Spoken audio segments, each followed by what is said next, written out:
नमस्कार. फक्त योजना या यूट्यूब चॅनलमध्ये तुम्हा सर्वांचं हार्दिक स्वागत. तर RTE अंतर्गत आता कोणत्या प्रकारच्या शाळा प्रवेशासाठी पात्र असणार आहेत, माध्यम व बोर्ड कोणत्या असणार आहे, तर या संदर्भातली माहिती घेणार आहोत. तर पाहू शकता की सर्व माध्यमाच्या, सर्व बोर्डाच्या राज्यमंडळ, CBSE, IB सह विनाअनुदानित, कायम विनाअनुदानित, स्वयं अर्थसहाय्यित प्राथमिक सर्व शाळा जेथे पहिली किंवा पूर्व प्राथमिक स्तरावरील आहेत, तर त्यामध्ये पाहू शकता की मदरसा, मक्तब, धार्मिक पाठशाळा, अल्पसंख्याक शाळा, तर या शाळा वगळून इतर शाळांमध्ये सदरची जे RTE प्रवेश प्रक्रिया राबवण्यात येते. परंतु सध्या जो नवीन GR, नवीन राजपत्र प्रसिद्ध करण्यात आलं आहे, त्या पत्रकानुसार तुमच्या घरापासून हवाई अंतर मोजलं जाणार आहे. तर एकूण रस्त्यानुसार जर असणाऱ्या अंतर 1 किलोमीटर असं मोजलं जात नाही आहे, तर हवाई अंतर यामध्ये मोजलं जातं. तर यामध्ये तुमच्या घरापासूनच्या 1 किलोमीटर अंतरावरती जर प्रायव्हेट शाळा असेल किंवा विनाअनुदानित शाळा असेल, परंतु त्यामध्येच अनुदानित शाळा म्हणजे सरकारची जी शाळा असेल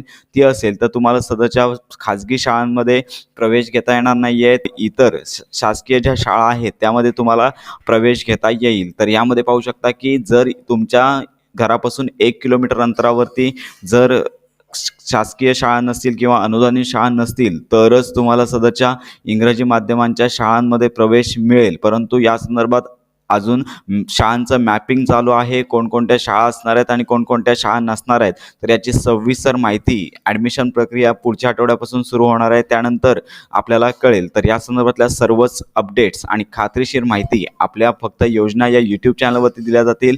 त्याचबरोबर तुमच्या ज्या शंका असतील त्या देखील आपल्या चॅनलच्या डिस्क्रिप्शन बॉक्समध्ये विचारू शकता. तर अशा प्रकारे खात्रीशीर माहिती मिळवण्याकरता आपल्या फक्त योजना या यूट्यूब चॅनलच्या कनेक्टमध्ये राहा.